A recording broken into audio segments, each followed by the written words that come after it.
Welcome into the PHLY Eagles podcast halftime show reaction. Jamie Lynch, Fran Duffy with you. And we have a good old-fashioned beatdown on our hands potentially here. Eagles doing a lot of great stuff with Saquon Barkley. The defense is humming. But Fran, I think you've watched more tape than most people will ever watch tape. Have you ever seen anything like what Saquon Barkley just did on a football field? No, I mean, look, he's got over 100 total yards from scrimmage. Obviously, he's got over 50 rushing, over 50 receiving. But what he did with that backwards hurdle, like I've certainly never seen it, and I don't know that any of us will ever see that again. And what was most impressive about that was like the third guy he made miss. That was the third move that he used on that catch on the check down. We have the clip here, and you can just see the pure athleticism. Again, he jump cuts, spins, and then does it.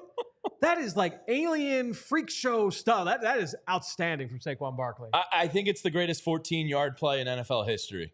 I mean, that's like Barry Sanders, and honestly, like it is only right that happens on LaShawn McCoy's night, because that's the kind of stuff like Shady would never do the backwards hurdle, but would just make those jaw-dropping cuts and make guys miss and make guys look silly in the open field. For Saquon to do that on LaShawn McCoy's night, it's only right. Yeah, 2 touchdowns for Saquon in the first half. The last one there on a 3rd and long, coward's draw. And Doug Pederson and the Jaguars have to watch Saquon march right into the end zone.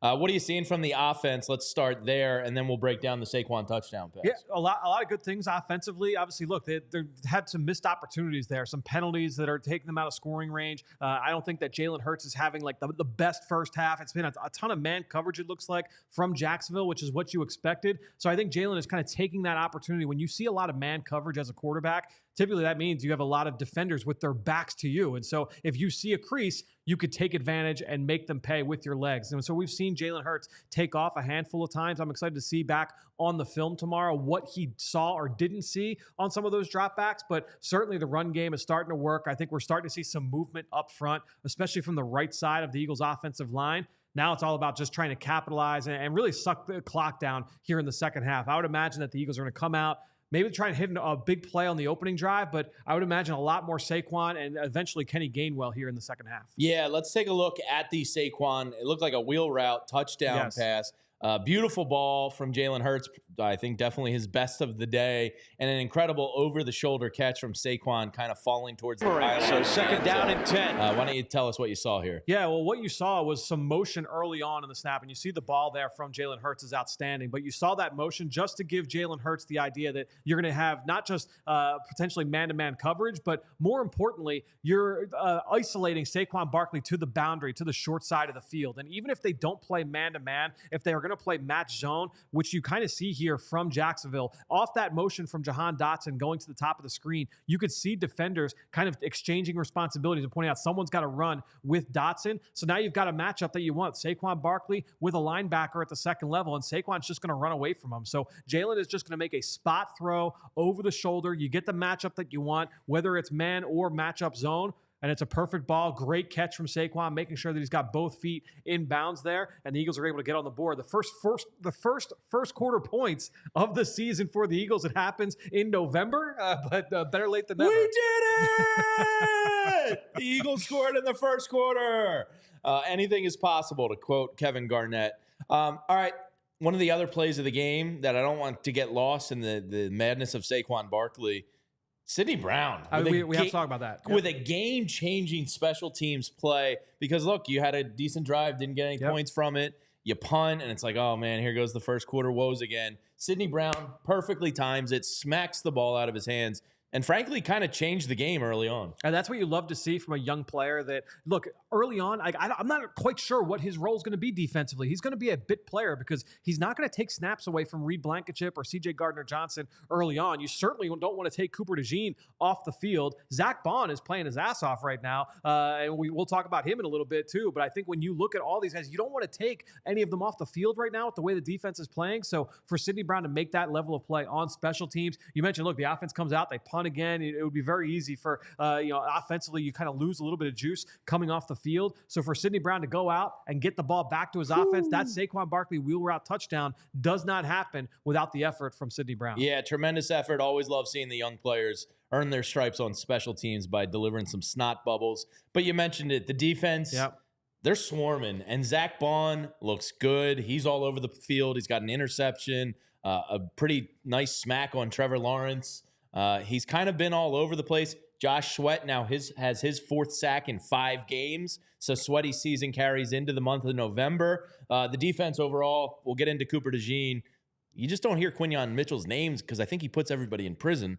But what are you seeing from the defense here in the first half? Guys just flying around. You mentioned Zach Bond, and I think when you look at first play of the game, they try to throw a sail route to the tight end, Evan Ingram, and you get the leaping PBU from Zach Bond. He comes back and makes a run stop on the very next play. He's delivered hits on Trevor Lawrence. He gets the diving interception. He's made plays outside the numbers. So Zach Bond off to a really hot start in this football game. I'm excited to go back and see some of the things we haven't seen from Quinyon Mitchell. They're not showing a ton of replays with this broadcast crew, but I think when you look at the way that Cooper DeJean has played, I mean, those high leverage moments like 3rd down, 4th down, we keep seeing the rookie show up. And he doesn't miss tackles. And it's just like, he might be like the true definition of just a football player. Yep. That, I pointed out to you, not that you needed it, but like, he's playing like a vet. On that 4th and 1 stop he came up with, he recognized the play, executed, even got like the veteran hook on the hip as he's coming over with the left hand. This does not look like a kid that's playing his 4th career NFL football game. It would have been very easy for him to get defensive pass interference there because of how early the ball came out, and he's coming from depth. And so it would have been very easy for him to draw that flag there, but a really good job of still playing through the ball, or playing the ball through the man and not drawing the flag. And then he comes back and gets the PBU on the next drive as well on 3rd down, gets the ball on the ground. So Cooper DeJean, more really good stuff from him. It's just fun watching these guys play, man. It's really fun watching this group fly around. Yeah, it really is. You noticed during the running game, you were pointing out that Cam Jurgens and Mekhi Becton were just paving the road for Saquon Barkley and manhandling the defensive line of the Jaguars. What have you seen from the offensive line play? The good, and of course maybe some of the bad from Fred Johnson at times. Yeah, it was unfortunate, honestly, because I think it was the end of the 3rd or 4th drive where they were starting to get great movement up front, especially on that right side. There was the Cam Jurgens, Mekhi Becton moved the nose tackle. It was like a 2nd and 6 run, and those 2 guys up front got a first down with the defensive tackle. They pushed him past the yellow line to gain. So you saw those guys get great movement up front. Then they come back on the next play, and Becton and Lane Johnson get great movement. And then the end of the first quarter happens, and it's like that Jacksonville defense was able to kind of catch their breath a little bit. So I feel like they kind of lost a little momentum there. It's unfortunate for the Eagles from that standpoint. But I think what we've seen is the offensive line continue to assert themselves, and I think they will continue to do so here in this game, in the run game. Now in pass protection, you mentioned, we've seen a couple sacks. One of them, Jalen Hurts has to get rid of that football. It was that one 3rd down sack. It didn't end up killing him because it was in the red zone anyway, so they were able to kick a field goal. If he threw it away, they're kicking a field goal regardless, but you still don't want to take that hit there. He was a little shaken up after the play. And then the second sack happened because the Eagles did this last week, Jamie, where they were able to help Fred Johnson at times with some chip help. Mm-hmm. But sometimes what happens with a chip is that can throw off the timing with the offensive tackle, and you kind of lose your guy. And so Grant Calcaterra did a nice job of delaying Josh Hines-Allen. But by the time that he got off of the block from Calcaterra, well, now you've got a 2-way go, essentially, for Hines-Allen. Fred Johnson is like 3 yards in the backfield after his first vertical set. There's so much space, and Hines-Allen just ran inside, just ran away from Fred Johnson. He couldn't catch up. And so technically that sack will probably go up, I would guess, against Fred Johnson, but that's a difficult one just because of the chip help. Yeah, so things to look for in the second half. Offensively, this is one of the worst passing defenses in the league. And you mentioned Jalen Hurts not getting rid of the ball. It's because, according to the broadcast, on some of those, guys aren't open. What can is maybe Kellen Moore going to take over here in the second half with play calling?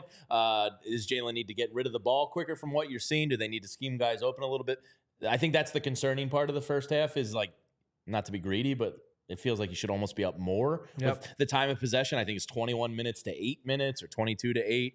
Do you think this comes alive, the passing attack in the second half, or do you think this is one where they kind of run it out, protect the lead, and call it a day? I think you do want to try and run the football, take the air out of it, shorten this game up, and get out of here. So you're up 17-0. Jacksonville does get the ball at half, so we'll see what they're able to do with the football coming out of the locker room. But I think ultimately the big thing offensively for the Eagles, if Jacksonville is kind of changing things up from a coverage standpoint, they mentioned on the broadcast that they're showing man and then playing some cover 2 behind it to try and throw the Eagles off.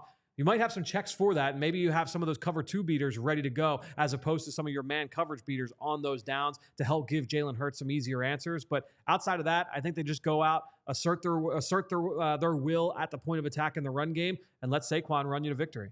Yeah, and last note from the first half here, Bryce Huff is the storyline in this game in that he's not playing much. Didn't start the game on the field. Brandon Graham came in ahead of him. I believe in some dime packages later. I think only got in there towards the end of the half there and only a couple snaps. What do you make of that?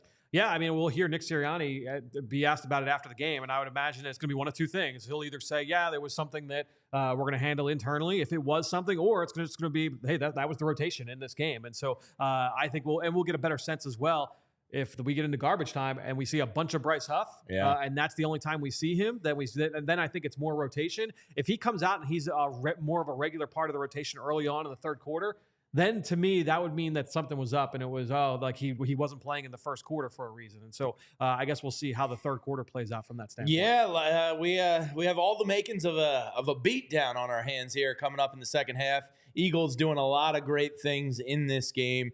So join us for the post-game show. We're going to have Super Bowl champ Vinny Curry hopping in. Bo Wolf was down at the stadium in the first half. He's going to be joining us. So the full team assembled here for post-game. Eagles well on their way to a victory. Those are our first half reactions. We appreciate your time. And let's go Birds into the second half here on the road to victory, hopefully. We'll see you after the game here on the PHLY Eagles podcast.